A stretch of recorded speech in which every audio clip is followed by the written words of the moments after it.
Common sense collide, starring the CryptoKeeper and BlockchainCrusader. Welcome to Debate Crypto.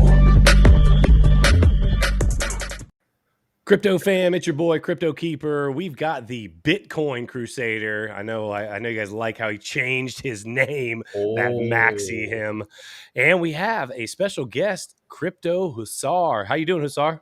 Doing very well. Thanks for having me. Nice to be here. Glad to have you on here. We're happy to have you guys. Reminder: December 23rd, we're giving away that $500. All you have to do is be subscribed. If you're not subscribed, do your thing, right? That's next Thursday, guys. Next Thursday, $500. So make sure you're subscribed. And if you're in the live chat, X out and hit the likes. So, Miguel, what is on the podium this evening?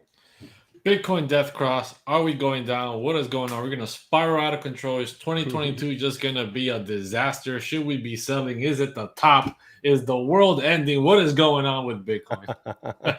We're going to be doing a little freestyle this Saturday Night Live. So CryptoHussar's got a lot to offer. So we're just going to kind of get after it after we check out the markets and get into this death cross a little bit, and we'll go from there. Let's check out the markets real quick.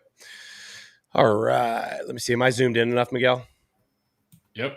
All right, cool. So we've got a whole bunch of bull crap coins trending biggest gainer and recently added. As always, we can just take that part of the page and throw it away. Fantastic. Okay, now to the good stuff. Bitcoin, we're at 46.6. We're up 1.71%. That's at least we're headed in the right direction. Ethereum almost. Listen, we need to get back up over 4K there. Binance Coin at 530. Listen, I don't even need to go through these. Most of these are up a couple percent. We've got Solana, Cardano up almost 4%, Solana at 4%. You know what's been pumping though? Avalanche, bro. Avalanche was like was literally like $84, $81 about 2-3 days ago. And Luna, don't forget Luna, guys. Luna's up 26%. So let's start with that. Hussar, why do you think AVAX is pumping? Well, from what I understand, like AVAX is, I know it's a smart contract platform, but it's run a bit differently. Like I don't fully understand how AVAX works. Maybe like other coders do, but it seems to be independent of like everything that's normally led by Bitcoin. Like if Bitcoin takes enough of a hit, then AVAX will fall. But AVAX is one of the few non-enterprise cryptos that's kind of doing its own thing. And I think because the ecosystem is just growing so fast and it keeps getting more and more like investment and infrastructure built into it, and same thing with Luna. Luna couldn't give a crap about Bitcoin. Luna's like, yeah, I'm all about like just creating a stable coin that's like 100% dollar backed, that's more for the people instead of the corporations.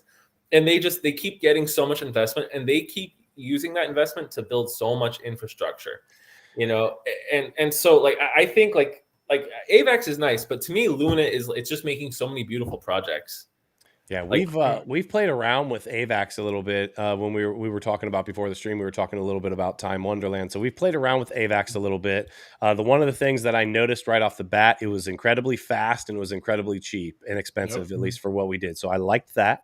And so I have not I've not messed with Terra Luna. I don't know much about Terra Luna. The one thing I do know about Terra Luna is I keep seeing green numbers on the chart as everything else has been going the opposite direction. Yeah, I mean Terra Luna has a great advantage where you can use the stable coin in Anchor protocol and get about 20% APY right there. So really, yeah, it's one of my first videos I did in TikTok way back in May when I first started talking about like a strategy to if you were to able to cash out, well, like what would be the prime number? It'd be like $500,000 because if you get that $500,000 put into Anchor protocol with that 20%, you're making a boatload of money passively for the rest of your life, right? Let me add this on. Like, so there's a guy, Digital Nomad, who's on TikTok. He focuses on showing people how they can travel the world doing odd jobs, living off of very little.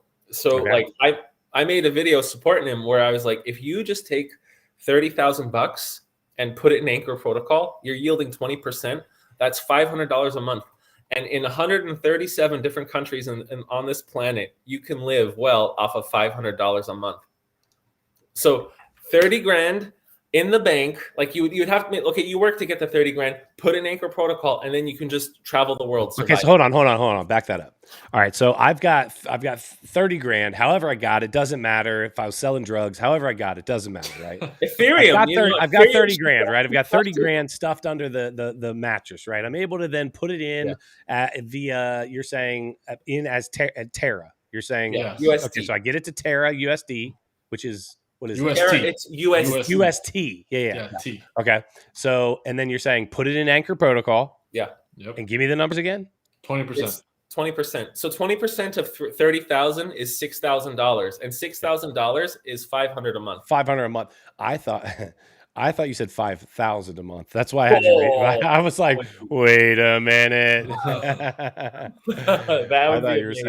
thought you were saying $5 grand a month. AVAX also has a lot of attention from Bank of America. I think Visa or MasterCard, one of those, were also trying to get involved with AVAX to work with them. So AVAX is definitely getting more and more attention, especially because of the Ethereum's whole situation, gas fees or whatever. So AVAX. Solana is also getting a lot of attention because of that. I think maybe AVAX could make a run somewhat similar to what Ethereum did back in the day. Have you been on Trader Joe? Yes. That's how we got time. So like I just did a little bit of LP with like liquidity providing on Trader Joe. Like, because what I'm doing is, again, if I take the blockchain token, like AVAX, and then I take Joe Coin, the exchange token, and I offer liquidity, because I'm like, this is a good exchange and this is a great platform, and you're not worried about impermanent loss, because like if I, let's say, if $100 if I buy $100 of AVAX and $100 of Joe, and then Joe goes up to 200 while AVAX stays the same, that's fine. I don't mind being allocated an extra $50 of AVAX. So CryptoHussar, a lot of people in our group that follow us are learning, right? So explain what you were just talking about as it relates to impermanent loss. Explain that. I have to make a post about this. I keep forgetting. Okay. Guys. So I've seen so many TikTok explanations for impermanent loss, and like one of my degrees is in mathematics, and their explanation, I'm like, what the fuck? What? It's just this. If you offer liquidity with two assets, let's say AVAX and Joe, put $100 of Joe and $100 of AVAX, right? That's 200 in total, right? Yep. You offer liquidity. Well, let's say AVAX stays the same, but Joe doubles. So now you have $200 of Joe and $100 of AVAX. You now have $300, and let's say you cash out. Okay. You are not going to get back $100 of AVAX and $200 of Joe. They're going to balance it out to 150 on each side. Okay. So now you're going to get back 150 of Joe and 150 of AVAX. Okay. Tell me when. That's the positive side. That's the positive side. Now tell me the negative side. I don't know the negative side. So on the other side, it's literally, if it balances and goes the other way, right? And one of the assets loses a bunch of money, and now that has to rebalance out. You literally are going to be out whatever that difference, whatever that swing. Yeah, they're going to redistribute. They're going to redistribute that ratio, and you're going to probably get more, because you got to keep that 1-to-1 ratio that you were at. Yes. So if it drops down, more of the asset that's down. That doesn't bother me, like, because like these are like, I'm only doing that with projects that I am very confident will be around, even during and after a bear market. Well, speaking of a bear market, let's jump in here and let's take a look at this death cross, right? Let's just, I hate the word, first of all. I'm going to call it a death cross. The death cross. I actually, side note, want to just quickly say, in our Debate Crypto Academy, somebody today had, what did she call it? She was talking about a falling wedge, and she called it what did she call it? Like triangle of doom or something? The triangle of impending doom. There you go. And I just lost it. I read it in our Telegram, and I literally started laughing out loud. My wife was like, "What are you laughing about?" I said, "No, you wouldn't get it. Never mind." Okay. At any event, moving on. Bitcoin death cross that pushed BTC price to 28.8K. Gotta scroll down to see that title. You guys can't see that?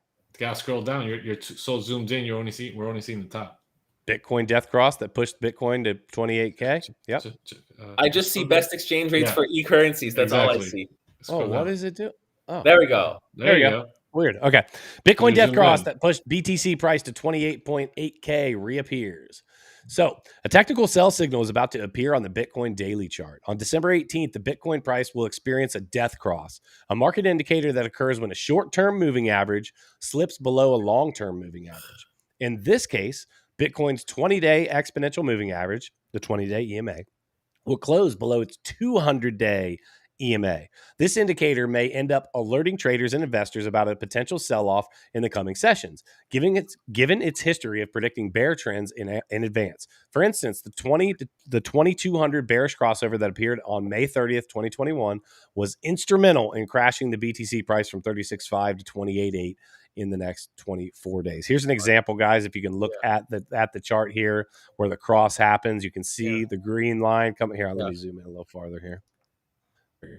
So you can see it happening right here. It's coming down, and boom, this 20 crosses the 200. You can see the 200 is a little bit more of a flat, even curve because you're looking at such a long amount, such a lengthy amount of time. You can see the 20 stays really close to what's actually happening actively in the market, right?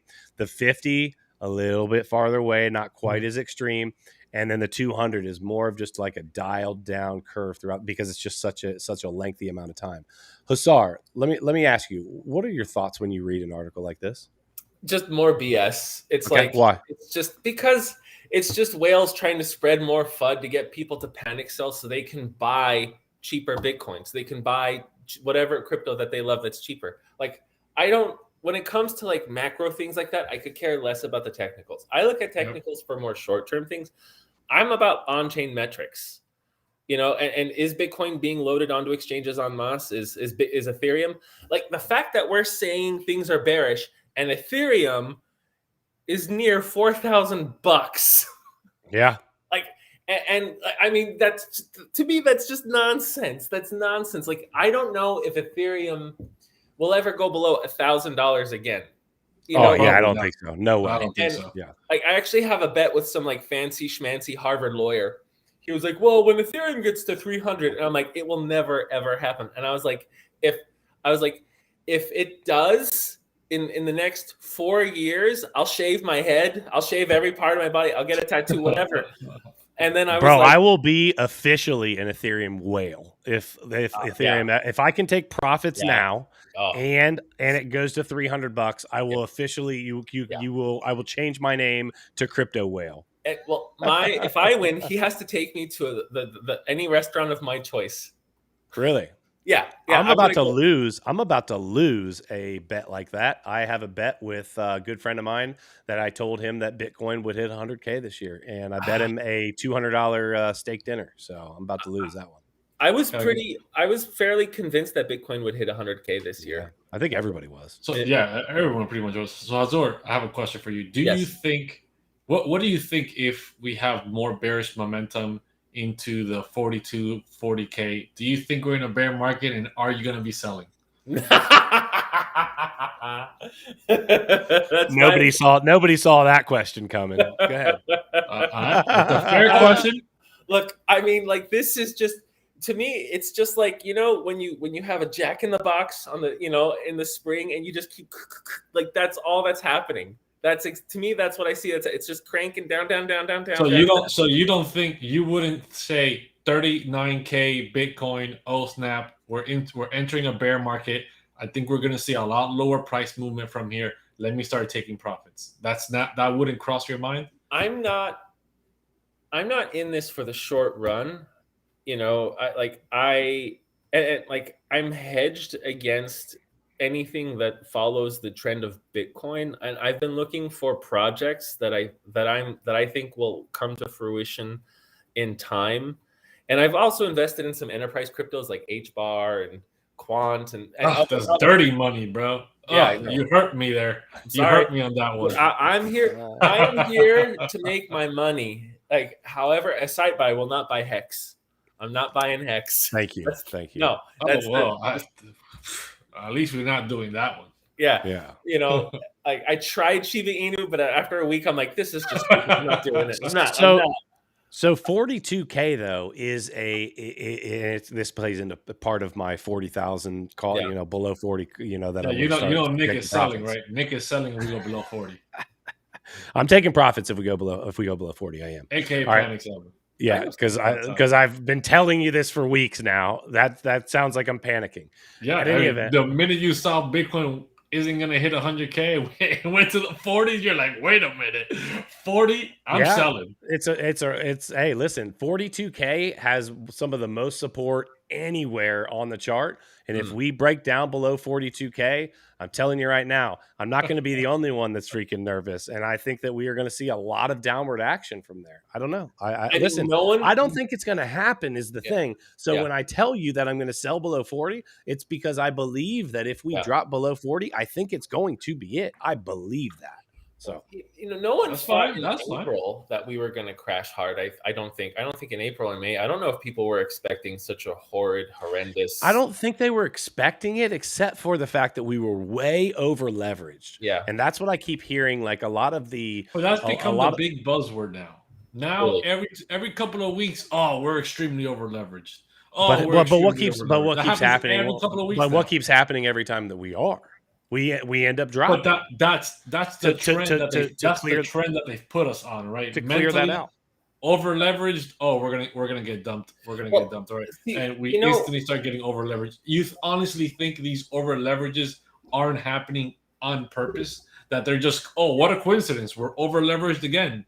Time to dump. Nobody saw that one coming. What is there? 400% more institutional investment this bull cycle than the last one. So there's more, at least publicly, yes. And not just that, but like there's so much infrastructure built into the crypto industry. It's not just like clueless money. It's like heavy investment. It is so many resources. So Azor, do you think we're going? Hussar. Why do I always say Hazor? Hazor makes me sound like I'm like exotic and gorgeous. I mean, other TikTok account, all right? That has an OnlyFans connected to it. So just if you want some foot stuff, it's right. Do you think we're going to enter an extended cycle? Do you think 2022 is going to keep the bull cycle going for Bitcoin? November convinced me, yes. November and this December, because I thought that there were some similarities to 2017, but November destroyed that. And then I think we're in uncharted territory. Yeah. Mm-hmm. We're uncharted.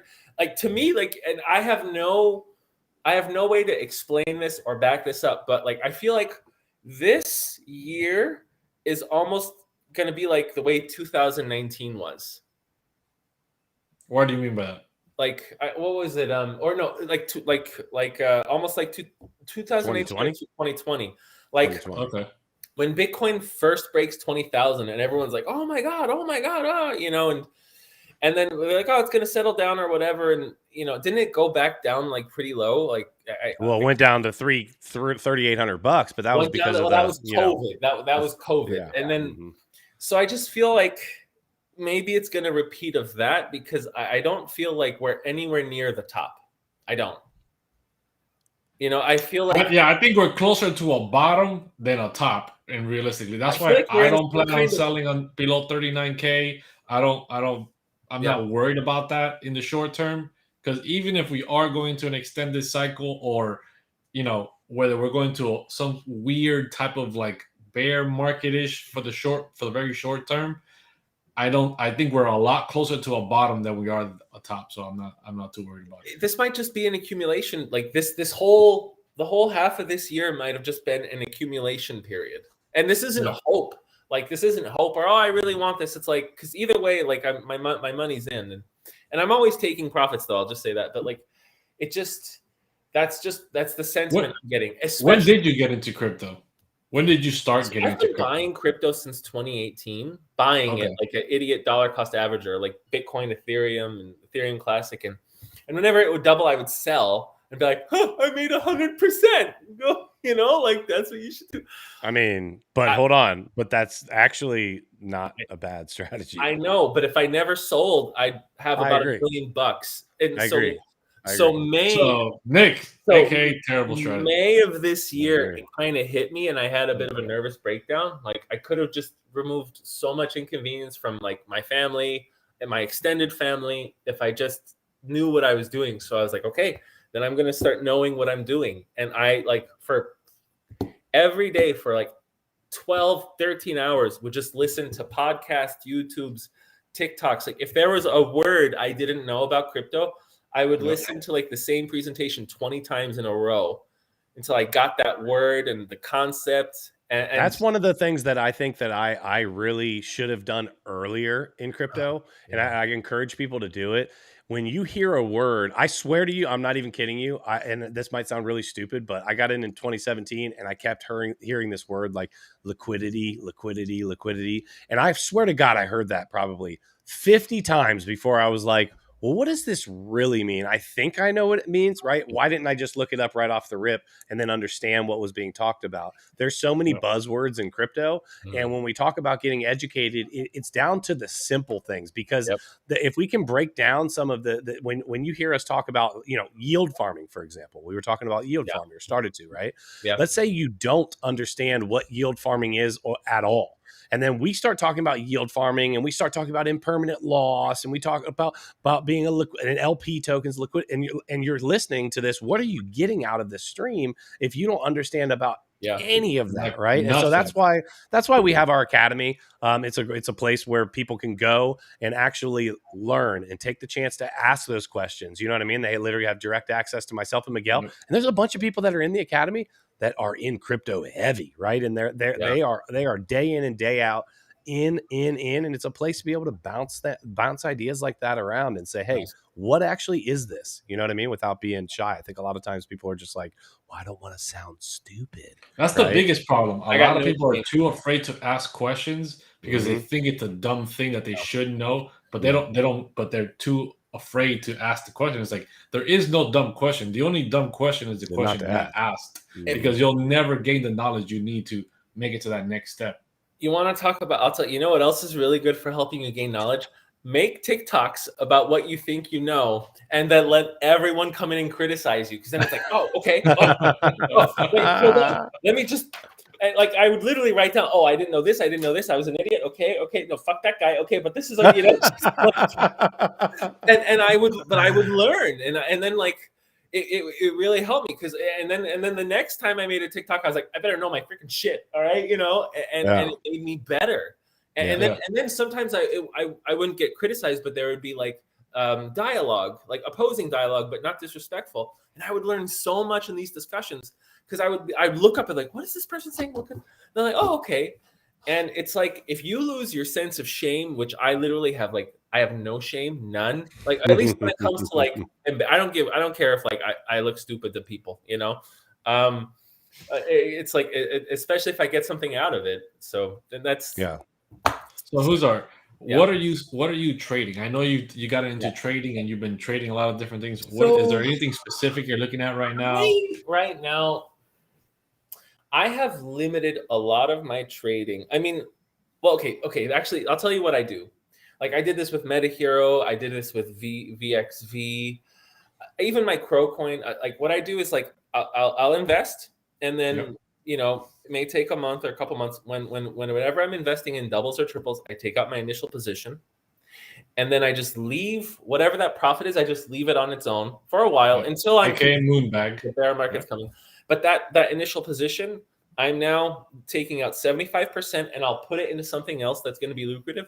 But that remaining 25%, I'll put half of that into some liquidity pool, and then the other half, UST Anchor Protocol. So I'm always going to have some kind. How long have you been doing that?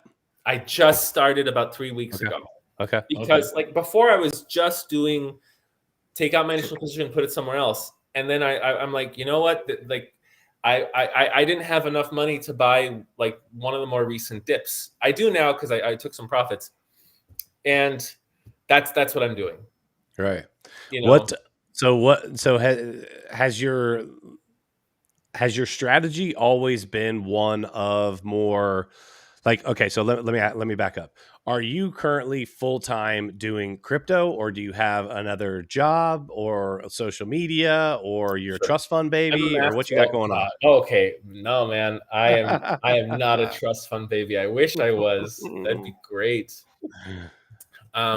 So right now I'm a math tutor.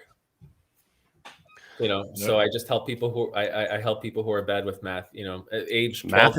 Math is my absolute favorite. I'm mildly Rain Man with arithmetic, but just arithmetic. Just nice. Whatever. But I like. Okay, so you have time then throughout the day to get into some of these projects when you're, or you literally throughout like the day you're like boom. Boom. Okay, let me tell you. So I wake up. I take care of my first baby. Then I take my children, my 2 3-year-olds to school, and then I come back home, and then like I'll have maybe, there's always something to work on in the house. When you buy a house, you have to constantly. Then I'll have like about 2 students, and then I'll have maybe like a half hour to look at cryptos and a chart, and I'll have like 3 minutes to make a TikTok. So my TikToks look the way they do because I'm like, okay, guys, look at it. And then I don't have time to edit it. Send. That's so. And then I pick my girls up from school, and then then I'm taking care of the 3 children until it's time for the toddlers to take a nap, and then sometimes like I can put them all 3 to sleep, and I'll have like an hour to work out. And then I'll have usually after that I have an hour to tutor, and then my children wake up, I feed them. And so you said you're a math tutor, but it sounds to me like you're a dad and a math tutor. Yes. Yeah. Because that's awesome. With my 7-month-old, I think you and I have a baby that's about the same age, right? Yeah. But she's very 5 similar. Months. Yeah. Very similar. That's congrats, man. That's been the coolest. That's been the coolest experience ever. It's hard. There's no doubt. There's sometimes that it can be frustrating, whatever, but it's just, man, there's nothing like it. Let me add, what's the most exhausting thing? Tell me if you feel this. It's like loving them is the most exhausting part. Cause like I'm just, if I'm around them, it's like I love them, but I'm concerned about them. I'm aware of them. Just giving them my awareness all the time. Yeah, always being. Miguel, you're about to learn, bro. You're about to learn. That's you want to fix things. You want to fix if I hear her cry, like it hurts me. Like I'm like, oh my gosh, I have to fix this problem right now. And sometimes it's like, wait a minute.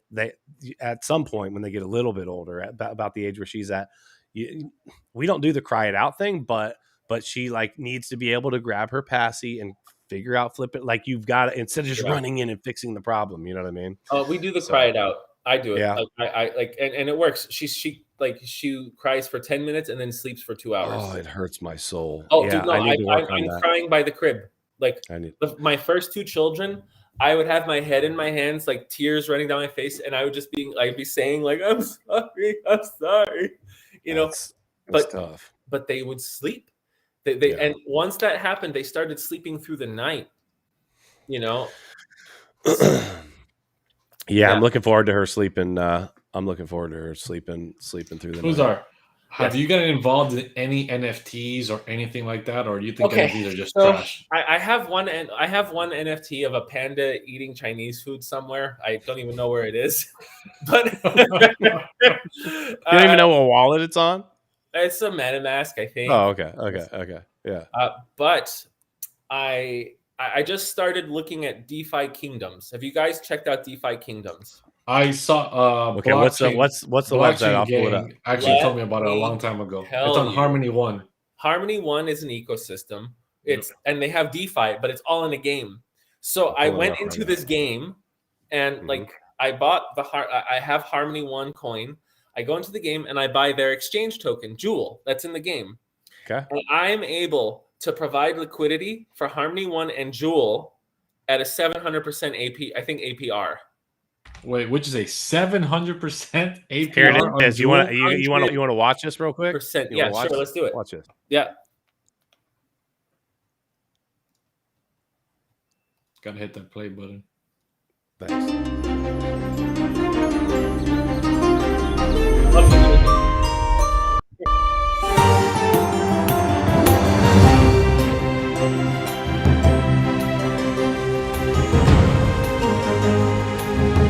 Hold on, it's a card. It's a card playing one. No, but the heroes. Oh, sorry. I know that this is something.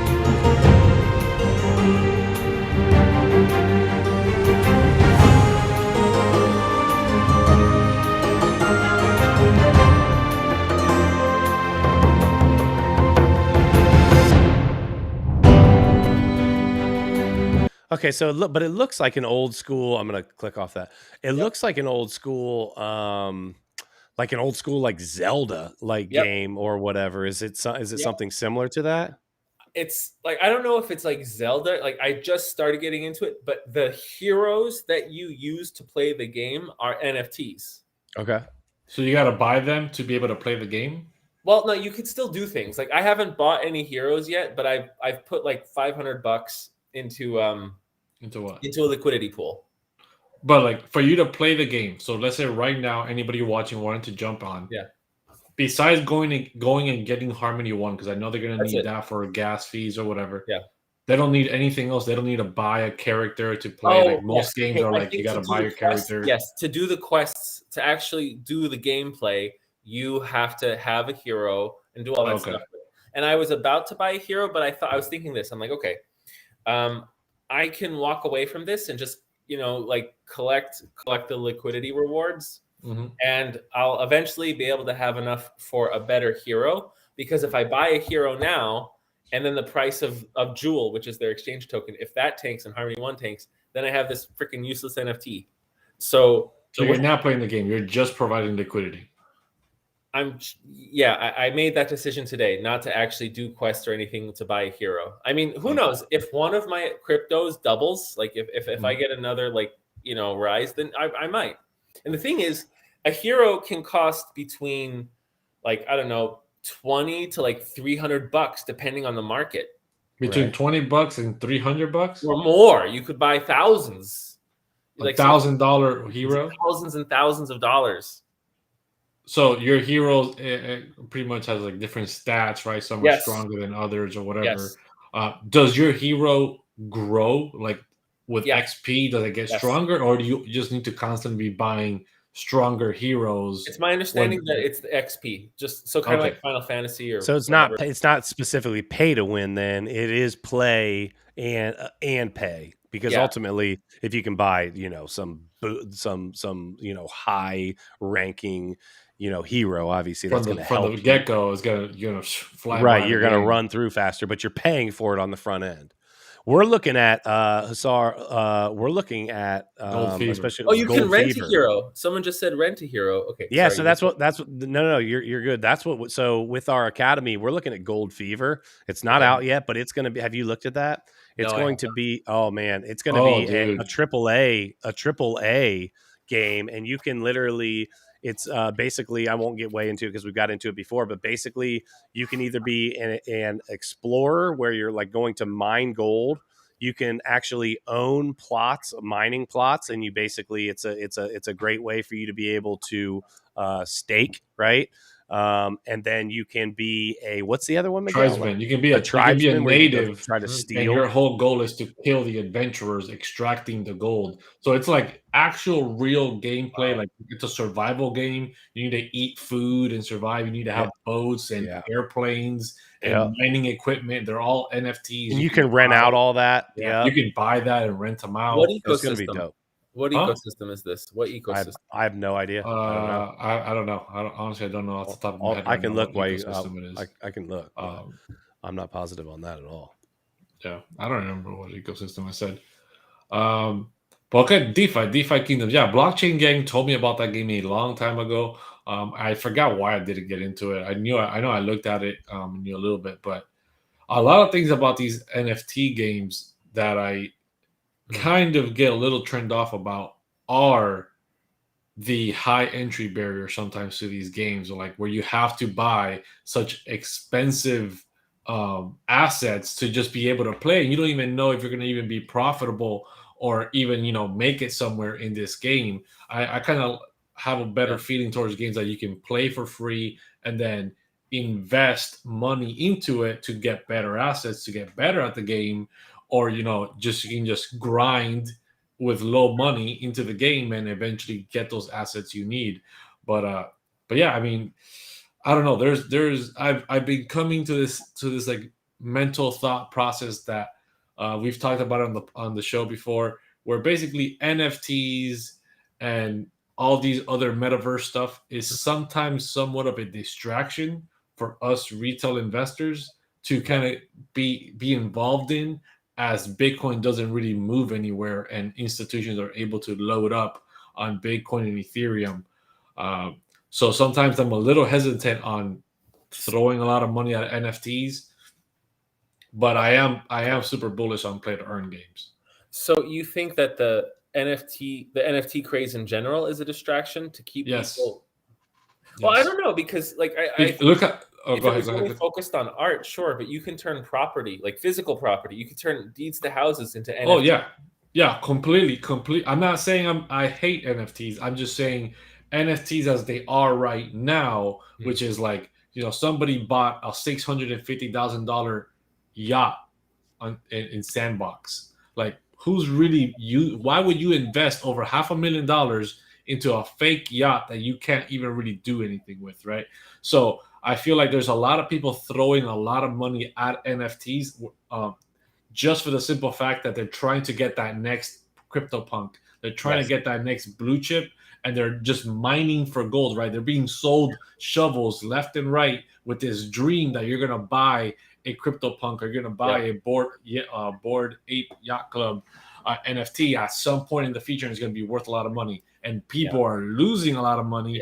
And then on the other side, you got all these people saying, well, just flip it, right? You get in, you get out, and then everybody sees that dream, and they're over there trying to flip NFTs left and right. But let me tell you, I flipped NFTs, but I've also lost a lot of money with NFTs that don't ever sell because they're so illiquid in the first place. So let me answer this question in the chat. This is a great question. What's the actual future use for NFTs? And I want to answer this because a lot of people, and this is actually up for speculation somewhat, but I'll get into some of the things that people have talked about and that we talk about. A lot of times when people hear NFTs right now, all they think of is a freaking JPEG or a little drawing or a piece of art. What the most simple way you can— that's the majority of them. Well, it is right now, but actually what an NFT is it shows and proves digital ownership on the blockchain, right? And so that is going to be massive. I think that we are going to, and I've talked about this before, but we're going to have ownership as in your real estate transaction. Your home deed is going to be an NFT. Your driver's license is going to be an NFT.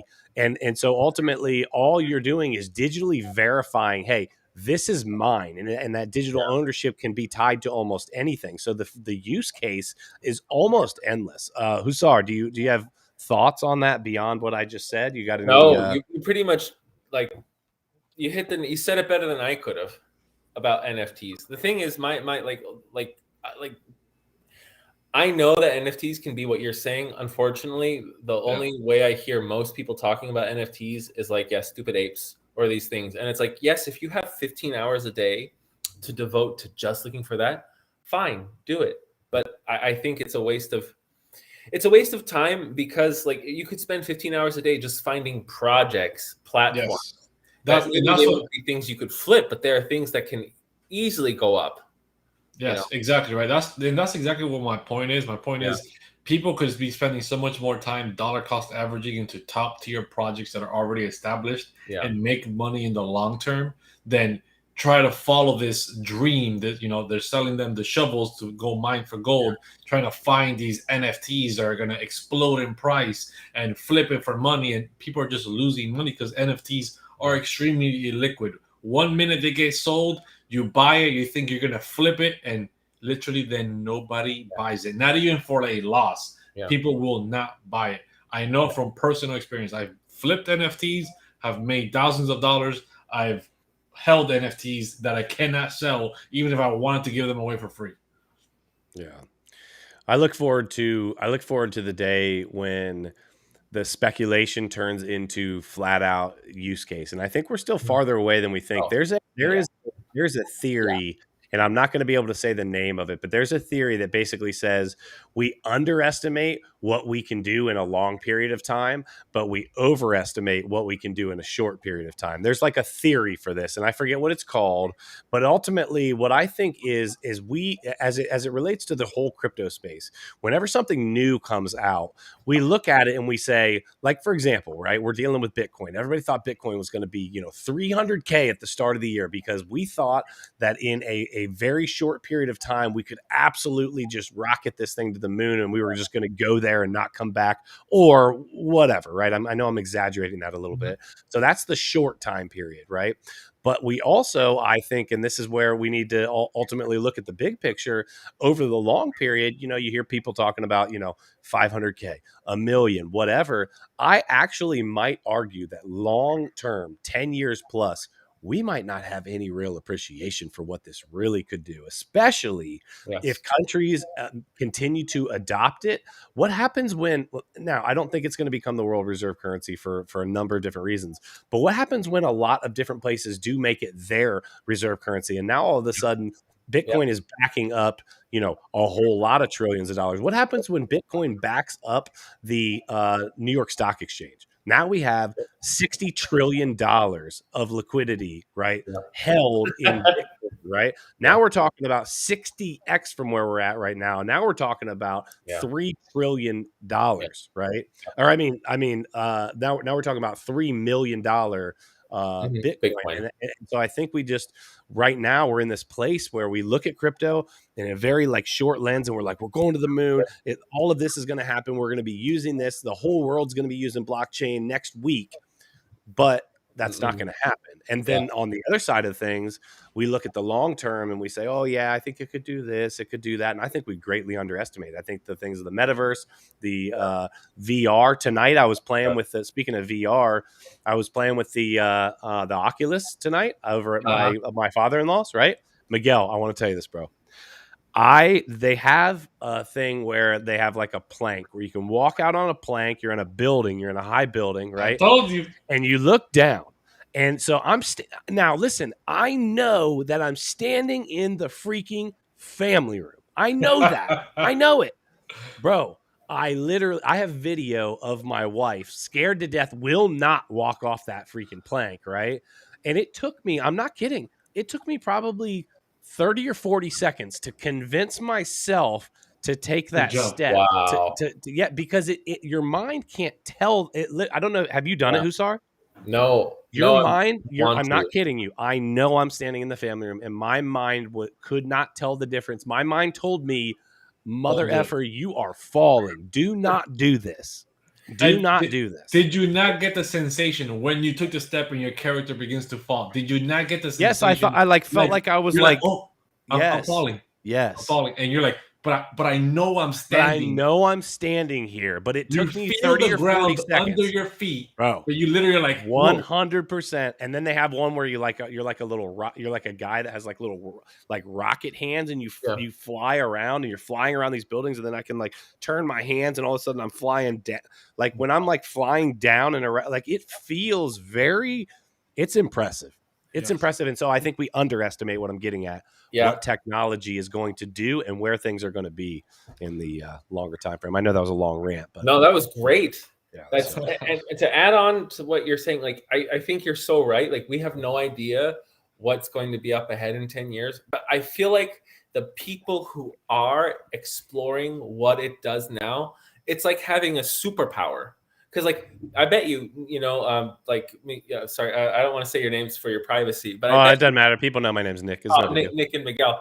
All right, I bet you, how many people do you talk to on a just on a social basis that you talk to about crypto, and they know what you know? How many people? Oh no, and know what we know, or even close? No, nobody, not really. So the fact that there's this whole cutting edge thing that you don't just put money into, but you can actually go into and do transactions and process things with. You know how to do this thing. This is like someone having the internet compared to someone who never heard of it. That's what I feel like crypto. It's it's a superpower. Talk to me about in that regard, Hussar. You were saying something before the stream about how so many people take crypto and they look at it and it's like the stock market for them, where it's just buy it, it goes up. Okay, I take profits. Yay, I'm in crypto. But there's so much more. Talk to me about that.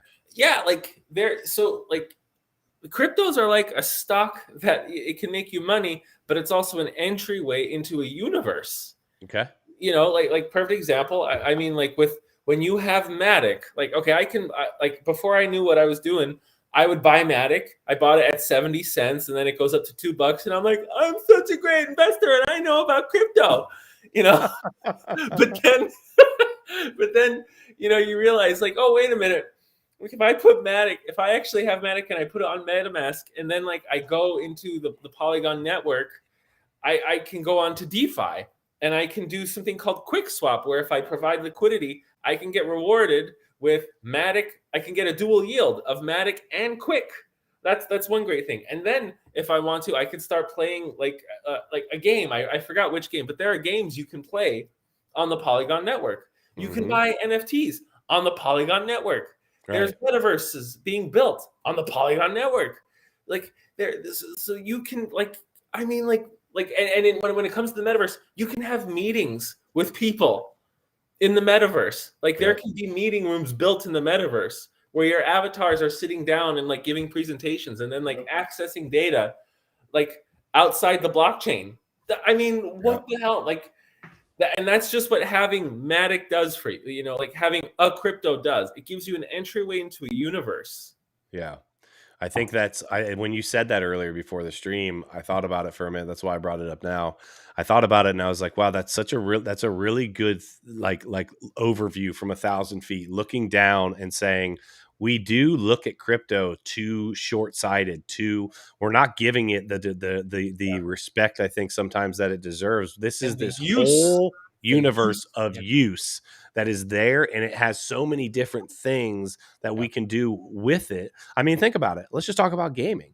We were talking about gaming a little bit ago. How many kids have been playing Fortnite? How many kids have been playing Minecraft? How many kids have been playing all of, Call of Duty, all of these games, right? What if throughout all of that time, these skins and these different things on these games could literally be NFTs, and you're like, bro, I love that. I love that you have this and this skin on this weapon. Let me get that. And you're like, bro, like it's one of my NFTs. I'll rent it to you. And then literally you rent it out for COD, like Call of Duty, whatever the token is or whatever. I just think that there's so much there that has been just kind of not utilized, I guess, that ultimately is going to be there now.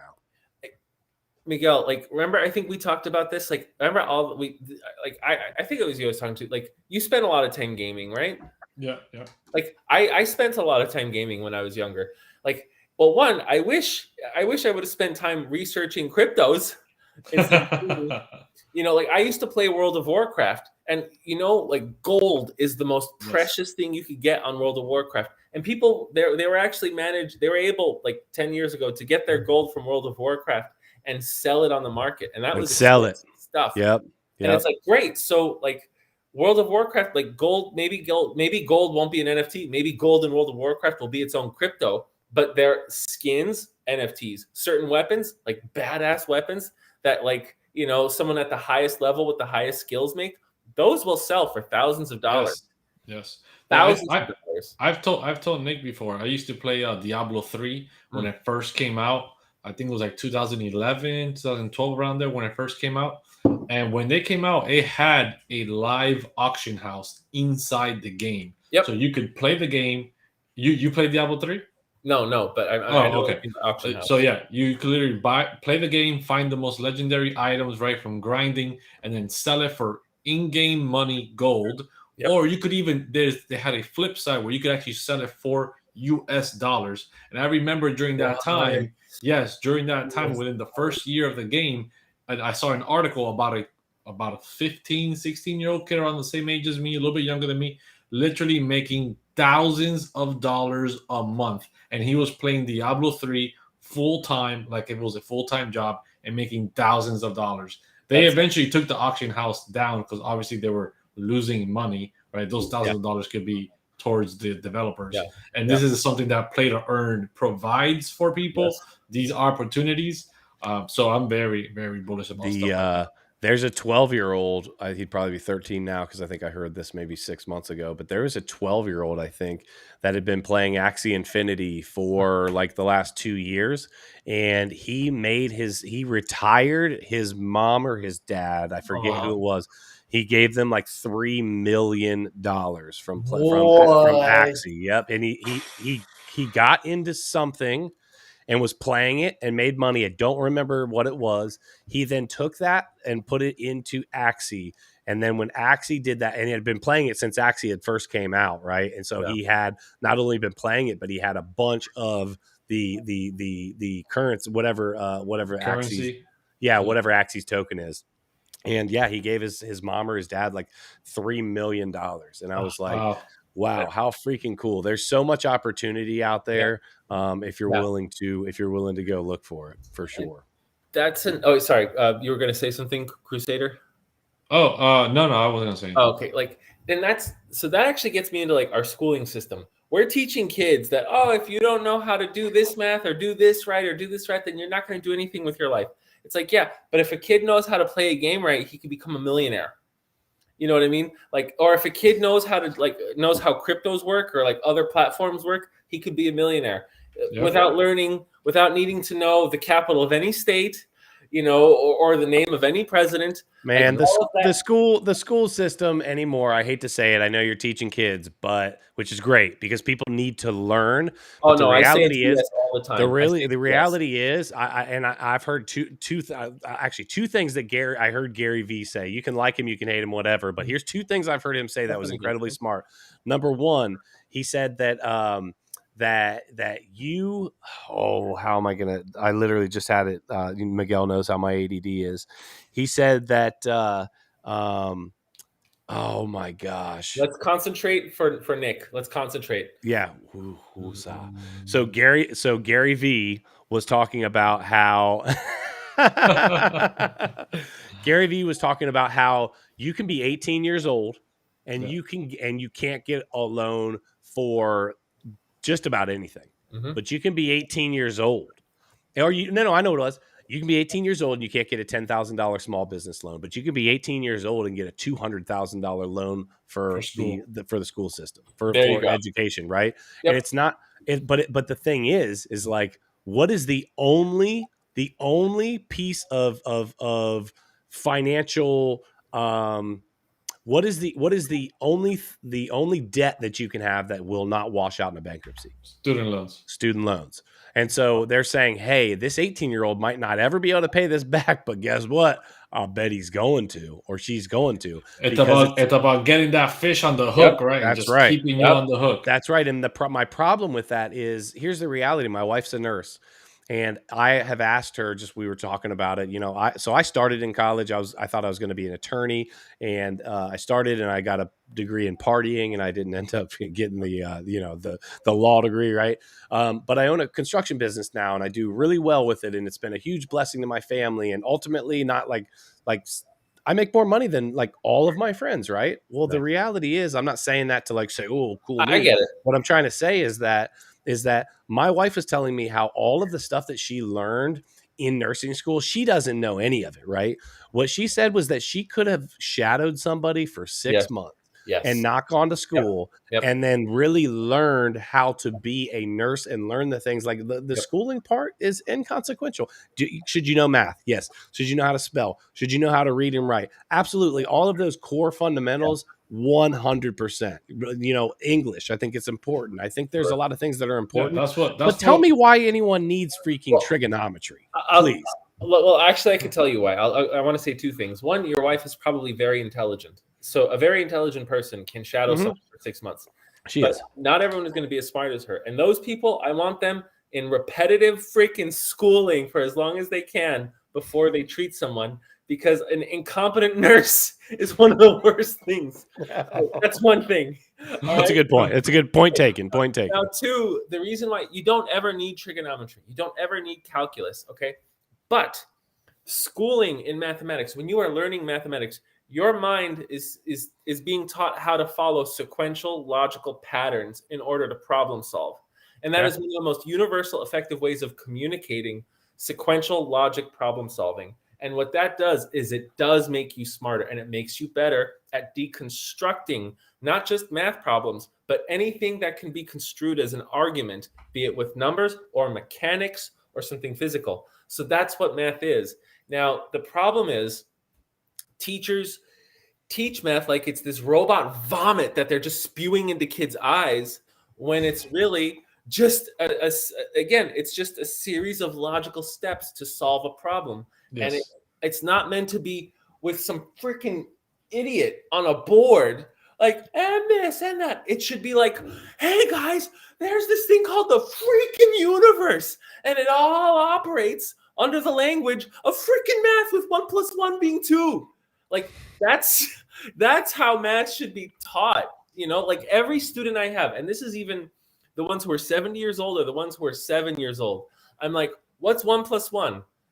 And they look at me always like, obviously 2. And I'm like, why? Why is that 2? You know, and then they explain, well, because 1 of something and 1 of something is 2 of something. And I'm like, okay, great. So then I go, what's x plus x? And they're like, I don't know. And then I'm like, didn't you just tell me 1 of something plus 1 of something is 2 of something? And then we go from there. Right. You know, you use, and like it's reasoning. It's how you, if a squared plus b squared equals c squared, then if we put in an integer here, then got you. Math should be taught like with like project-based stuff. Like, here's a problem. Like, here's a problem we have to solve. Like, and I don't mean like something writing. Like, there is a simulation of something that we have to solve, and we need to know this. And we have these mathematical formulas as tools to figure out, how do we solve this crisis? I mean, I completely agree. Oh, sorry. Go ahead. No, I was going to say, I completely agree, right? All that stuff should be taught, right? Everybody needs to have a fundamental education on math and reading and writing, like Nick was saying. But once we get to this college level where you're paying these thousands of dollars, you should be getting a whole nother level of education, right? I shouldn't be taking English again in college, right? I had to take English 1 and 2 again in college. I had to take basic math all the way through trigonometry, through algebra, to calculus 1, calculus 2, all that stuff, right? And at the end of the day, it didn't help me with my degree, right? And a lot of people I know took a lot of classes that don't really lead up anywhere to the degrees. Like, if I'm paying all these thousands of dollars, get to the point, get to the meat of the stuff, and start there, right? And build my foundation. Don't give me the same thing that I already learned in high school, middle school, and elementary for the past 12 years of my life. Yeah. So I was talking more about high school, like up to high school. But college, I agree. Sorry, I didn't mean to cut you off. No, you didn't cut me off. Screen time, and this was the other one. I just thought of it. It took me a second, but that we're like, a lot of people are like tracking in on, like, my child cannot have screen time. Screen time. Oh, Gary Vee's talked about that. Yes, and so I've heard him. This was the other thing, and so I at first I was like, well, yeah, I mean, like our screen time used to be, or our like alarm used to be like when the street lights kicked on. You know what I mean? I'm 37 years old. Hussar, I think you're around my age, so you know what I'm talking about. Miguel's like 12 and a half, so he doesn't really understand this. But you know, sorry, I didn't play with the dinosaurs. So what I'm getting at is, but listen, this is the way our world is headed, right? I'm not saying that I think you should like shut a child into a room and just put them in front of, just here as the little mobile babysitter. That's not what I'm saying. What I'm saying is, if you have a child that absolutely enjoys the computer, guess what? There's a lot of people that are getting into, let's just use what we're talking about, blockchain, right? Technology, that, guess what? They need to be proficient on a computer. Miguel does coding and other things that I have no idea how to do. Guess what? He can make a lot of money doing that, where I am going to be lost. So if a kid likes doing that, shoot, even esports. I've heard Gary Vee talk about that. We're like, hey, the reality is, if a kid really loves playing basketball on a real basketball court and he's really good at it, he can make millions of dollars. If a kid's really good at a game that he plays with a controller in his hands, he can now make millions of dollars. So at the end of the day, like, that needs to be put into perspective. We didn't have computers back then. We didn't have the things that we have now. It just needs to be an adaptive new way of moving forward and working with what we have. Yeah, I disagree on Gary Vee on that point, though. With what point? With that point, I saw the video where he talked about screen time, and he's like, parents are so worried about screen time, and you know, their kids being too into computers and video same games. one. I saw the one. He's like, what do you think the future is gonna be? It's gonna be a screen. They're gonna have the phone inside of their head. Right? Yeah, and I was like, okay, yeah, that is a potential future. It does look like we're headed that way, but it doesn't mean we have to bend the knee to that future. We can prevent that future from happening by educating our kids about a life of balance and not being dependent on the phone, on the screens for absolutely everything. If I took your phone away for a day, Miguel, it would mess with you, whether you realize it or not. No. Yeah. Plenty of times when you call me and I don't answer, it's because I don't have my phone on me. I'm somewhere else without my phone. I make it a point to drop my phone off and not have that thing on me all the time. So I want to add something here. Like, Nick, did you watch a lot of TV when you were a kid? I played a lot of sports, so I didn't watch it. But I did sports as well. I didn't watch a lot. I watched. You were with the dinosaurs. TV's running around with you. I had to get up and turn the dial. Turn the knob. So I grew up in like an inner city. So like pretty much if I walked down the street, I was getting death threats because you know when you're Hussar, you were raised in the hood. Yes. So yeah, I knew I liked you, bro. Thanks, man. Yeah. Well, no, it's funny. Like pretty much, like I walked around scared until like I was 15 and I got big, and then I was like, "What the fuck do you guys want?" You know. But that's a whole different can of worms. But so my father, like just kept us in the house, and I would read a lot, like all the time. But I would also watch TV. Now the problem with like TV is it's not very interactive. You're just passively watching a screen. But in today's age, kids are watching a screen, but they're interacting. There is a whole different type of like neural connectivity happening that's much better than the TV. Before, we were just like passive potatoes, like watching. But with these screens, you're interacting, you're doing things, you're moving things, you're making quick decisions, you're doing hand-eye coordination stuff. I'm fine with the screens of today versus the screens of yesterday. You know what I mean? I think it's actually much, much better. I think it's making people actually much more functional than just sitting down, passively taking okay, yes. You're saying actually interacting with it. So I agree with that. So let me put a third perspective. So we have Miguel, what he said, what I originally said, what Hussar just said. Let me put a third perspective where I like what Miguel said about the balance is I don't want it to take the place of personal interaction right now. Okay. Yes. Are we actually physically talking to each other? Yeah, absolutely we are. Well, someone's hand is on my leg. I don't know which one it is. we can't reach out and shake hands, right? But we are interacting, right? And so I think that's really important. But the reality is, if there isn't the interaction that we're having right now between each other, it can be a problem where you get so introverted and so just inside of what's right in front of you to where it can become a problem. I mean, let's look at it this way. My wife and I, when we eat dinner, right, I consciously like tell her, like, put your phone down. Yes. Put your phone down. Because listen, let's be real. I looked at the amount of screen time that I have. Now, we're in social media, right? TikTok, all of the things that we do. So our screen time is going to be higher. Like it's content creation. Makes sense. Yes. But I think my screen time is 10 hours a week. And I think that seems to me crazy. I'm running two full-time, businesses, right? And I have 10 hours of screen time. And I think at some point it can become unhealthy. A week or a day? What was that? Maybe is it a day? No, it's not a day. No. It couldn't be a day. Half the day? No. No. Right. Hold on. Not a day. Hold on. Okay. So while you're looking at that, I do want to attribute, right? When I was younger, right, my parents don't speak English, right? My parents only speak Spanish, so no es un problema. Yeah, so like I was in ESOL kid. Podemos hablar español, no hay problema. To learn English and all that stuff, right, and to practice my reading. One of the things that helped me a lot was not just listening to TV in English, right? Always watching TV in English, watching cartoons. That helped me. But playing my Game Boy, right? Playing my Game Boy Pokemon, right? You have to read to understand what the missions of the game is and what city to go to, what's happening in the game, right? So reading while playing Pokemon on my Game Boy Color back in the day in the 90s, really did help me with my English and my comprehension of reading, and I always did really well in school. But the part that I disagree with Gary Vee is where he's pushing us towards a world of, well, this is inevitable, so let's just embrace it, right? Let's just put the microchips inside our heads that Elon is creating, because we need to become the next. We need to merge with AI. If not, AI is going to kill us. So this is the inevitable future. It's like, wait a minute. How about we don't go that far and we just avoid that situation completely? And a lot of people have this thing about, well, the banks are just so powerful and undefeatable. I might as well just buy all the XRP possible, because it's impossible for XRP to lose, right? Corporations are so powerful. I might as well just load up my bags on HBAR, because HBAR is the future, right? HBAR is going to be running the world.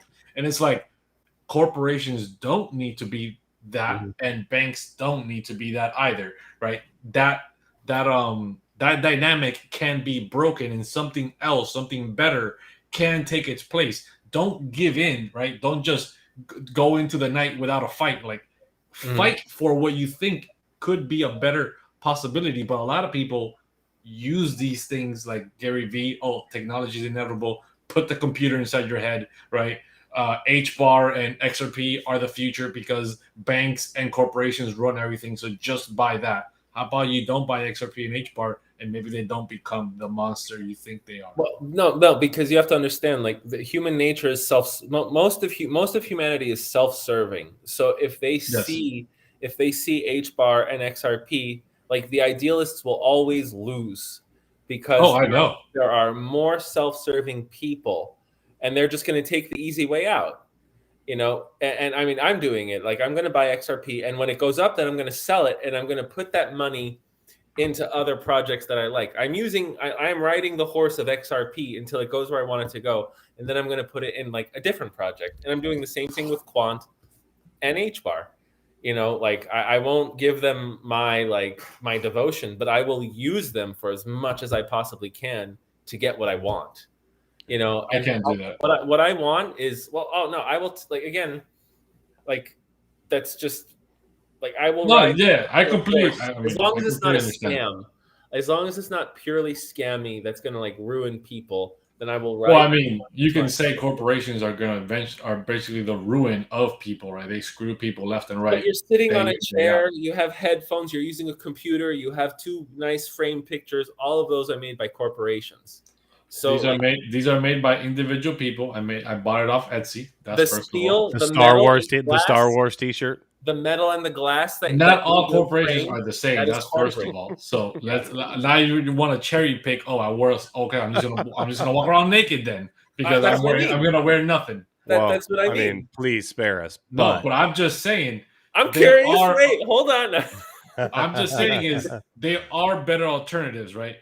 People jump into the XRP and HBAR wagon because they're inevitable, because corporations are the greatest thing, and they're all this mighty power. That's not why I went on. You're giving them the power because you're bending the knee to the banks and to the corporations, versus there are other alternatives in crypto that don't have to do with all these corporations and banks that could be. What? Would you agree, Miguel, that if I handed you, I'm just throwing out a number, if I handed you $100 million tomorrow, that you would have freedom, that you would have financial freedom? $100 million. Yeah, it would give you financial freedom, right? That would be financial freedom. Obviously, that would give you financial freedom, right? Yes. And so ultimately, the freedom comes from earning the dollar, right? Don't give me this drug trafficking, sex trafficking, whatever. I'm saying that ultimately we are. I already know where you're headed. So for those of you that don't know, Miguel has this thing where he says, that XRP is like just this awful thing, and when I say to him, listen, I'm in it for the money.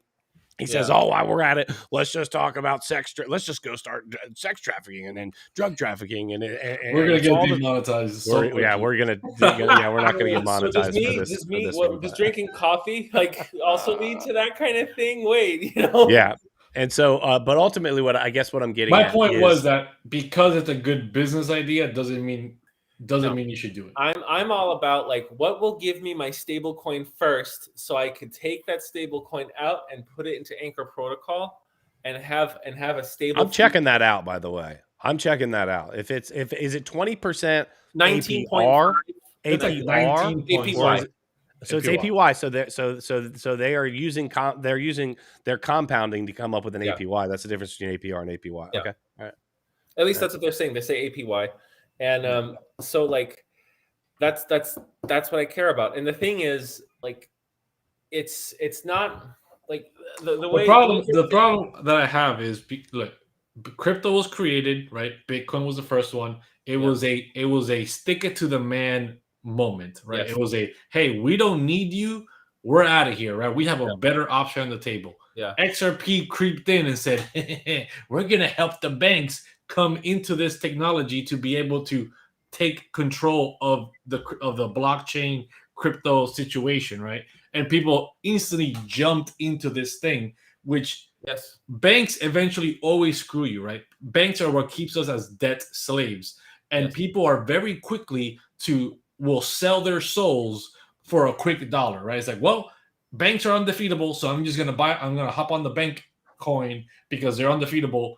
Well, they're going to remain undefeatable because you keep supporting them to try to make a quick buck. Whether if you take the longer road with Bitcoin, maybe you don't become rich, right? Maybe some people don't become rich, but you're not feeding the monster, right? Is what I'm trying to get at. That is the problem that I have. I know it's an idealistic position, right? Most likely going to lose. It's not going to win, but I'm just saying that's self-defeating. It's also self-defeating because if XRP moons, I sell my XRP and then I buy Bitcoin with it. And I put my Bitcoin on. But you've already empowered XRP to be the thing it is, right? Okay, so I've empowered it with my whatever money. But if I take that money and now I become my own bank with Bitcoin, and I'm lending and borrowing against my Bitcoin and making making sure that I never sell it, so a bank never gets a hold of my Bitcoin, which I think will be infinitely more valuable than XRP. Then I think I am doing a much worse blow to the banking system by never divesting myself of Bitcoin and being my own bank and encouraging other people to being their own banks. And that one step I took for XRP does not erase it is a much bigger defeat for the banks for me to never divest myself of Bitcoin than it is a gain of theirs for me to use the XRP.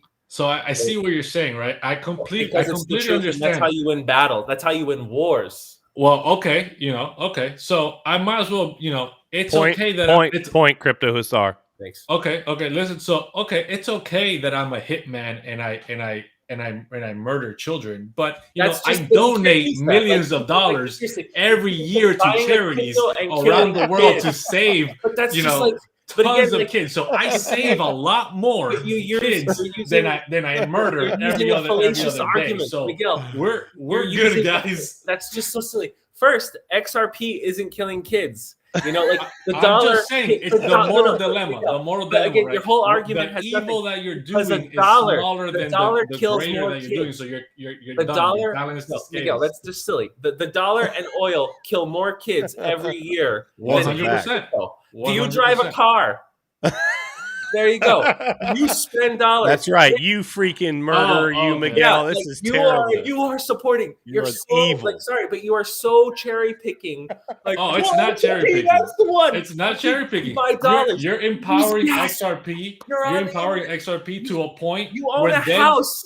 You own a house that's on land that was once held by natives who were killed and murdered. You are killing the natives. What are you talking about? Where is this conversation going? Okay. Now he's outraged. Nick, he's outraged that I'm saying that. I'm not outraged. You're talking about what are you talking about natives? The land that you live on, the house that you purchased, the land that you live on. How is that relevant?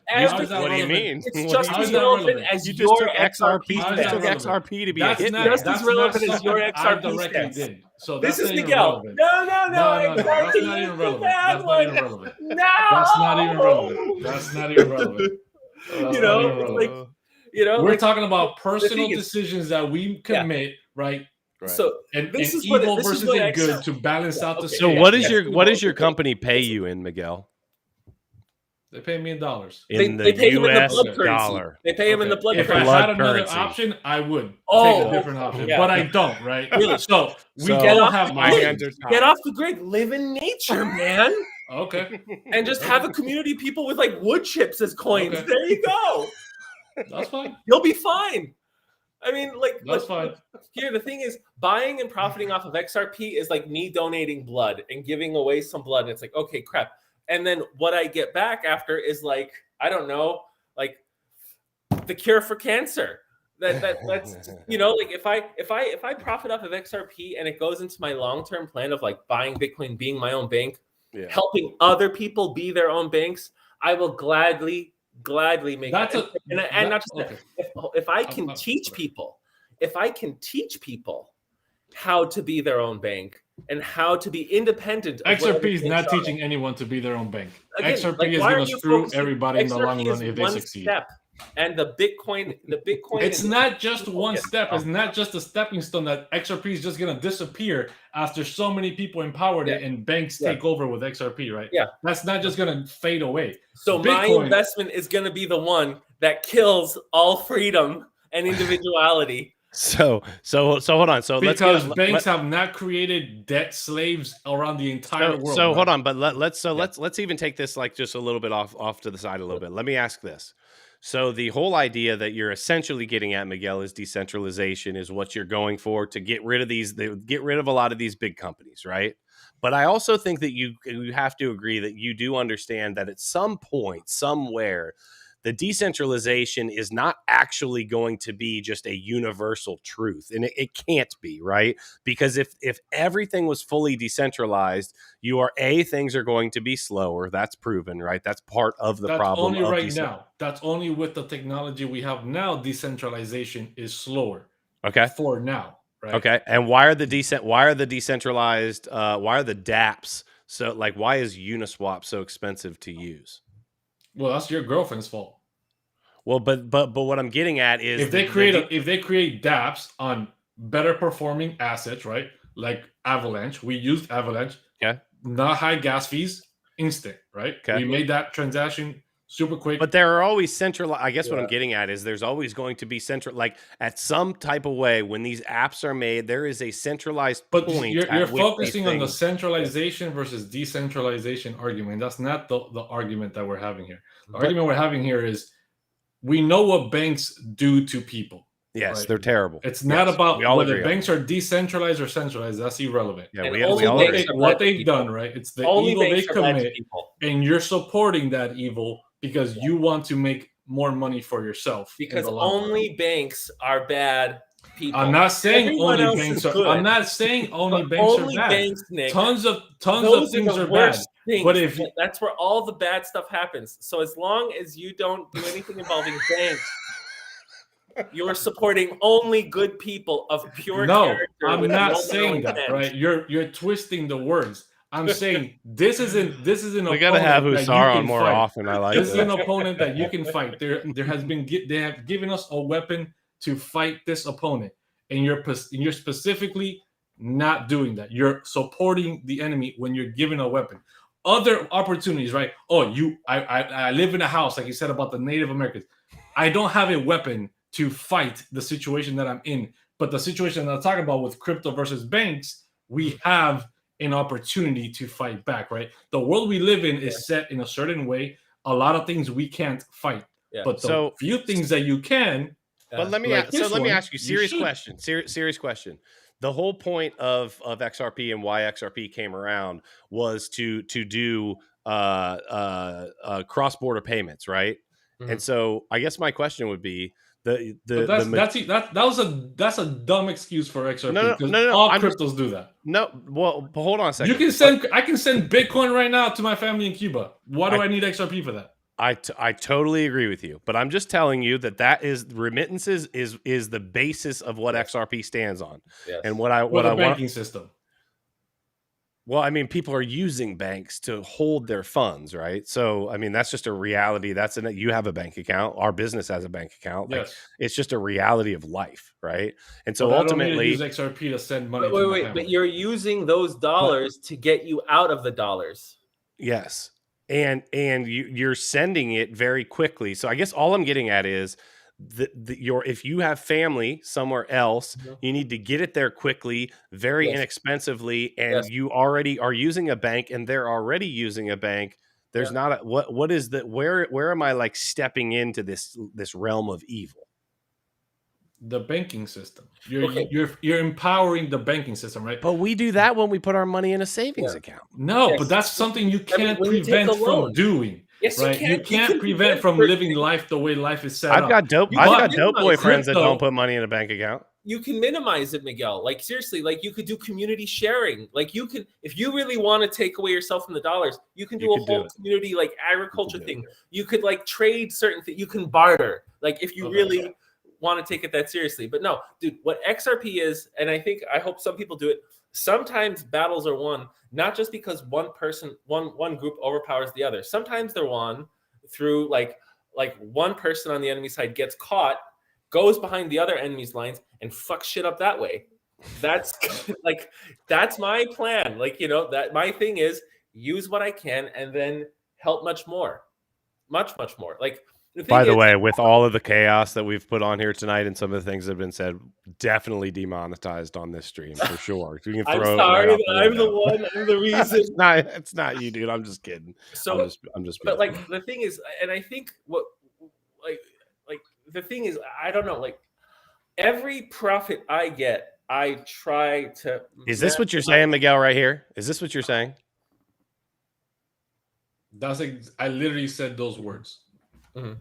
You're empowering banks by investing in XRP and allowing XRP to get banks into the crypto game, right? Mm-hmm. Bitcoin took people away from banks and being your own bank. Yes. Now you're like, oh wait, but why do I need to become my own bank? XRP runs on banks and can do it all for me. But banks own Bitcoin. How banks own hundreds of billions of dollars of Bitcoin. They might own Bitcoin, but Bitcoin doesn't run on the banks, and the banks don't run on Bitcoin. Banks will be running on XRP. Would you take it as bad news if Bitcoin became the world reserve currency? The world reserve currency? Yeah. And why would I take that as bad news? Well, because the banks are going to be what's ultimately backing. The banks would be depending on Bitcoin, which is a decentralized thing, which is not ran by a corporation like Ripple. But you know what the banks and they're not putting the technology on the banks to make the banks better. Yeah. Right. The banks are depending on Bitcoin's value. Right. Great. Just like gold. And you know, like the people who did most of the gold. But XRP is not like gold. Masses. Oh, XRP is not like gold. Sorry. Okay, no, okay. It is a lot like gold. And the thing is, the people who had the most gold still got to like just fist, you know, society for like millennia. So the banks are just going to do the same thing. They're going to own the most Bitcoin, and they're going to own all this decentralized, beautiful asset. And the few people who don't are going to be just stinking wealthy. You know what I mean? So like, if it's not XRP, it will be Bitcoin. And if it's I think at the end of the day, So let's kill it. Let's kill it. I agree with that. The reality is, and this is just a fact, banks aren't going anywhere. They're just not, right? So I'm not saying that just because if you can't beat them, join them. I'm not saying that, right? Sounds like that's what you're saying. No, I'm not saying that. What I'm trying to say is they're not going anywhere. And in the long run, if we can make a short-term play that ultimately is for the greater good of the long term, I don't see a problem with it because as funny as the conversation is, it's not being a hitman, right? It's not. It might be supporting. It's just being a debt slave. That's fine. Yes, exactly. Owning XRP is that's the debt slave. That's it. Because it won't be like if the banks have all the Bitcoin, it's not like they'll be able to do debt slavery with Bitcoin through Bitcoin. Because it's not like the banks have People like have just multiple brilliant nefarious ways of finding new ways of innovating debt. I mean, it's true. So, thank you very much for coming to Debate Crypto this evening. We have to never have CryptoHussar on again. You guys, we love having you on. We'll definitely have you back on. We will definitely have you back on. This has been fantastic, guys. Listen, if just as a reminder, December 23rd is coming quickly. We're giving away that $500. So there's like 30 people in here right now. I hope that you all are subscribed. Nice. But even more importantly, CryptoHussar is doing his thing now on YouTube. He just recently started. If everybody in here could go over to his page, his will be down in the description. Make sure you guys do that. Yep. I know that when Miguel and I first started with YouTube, it was it's still a freaking grind. It's a grind. Hardest. It is a grind. And so if you guys can help him and give him a nice boost this evening, it will be super appreciated. Guys, it's so easy. If any of you are watching tonight, you know, A, that he's a smart dude, B, he's funny, and C, he's just a likable guy, right? So all you got to do is follow, subscribe, do your thing. He's also on TikTok. So both of those are in the the information down below. So if nobody's told you before today, guys, we freaking love you. CryptoHussar, thank you again for coming on, dude. We are going to have you on again for sure. I love you, Nick. I love you, Miguel. This is great. This is so fun. We appreciate you. We appreciate you coming on, bro. So thank you so much. Again, guys, we love you. And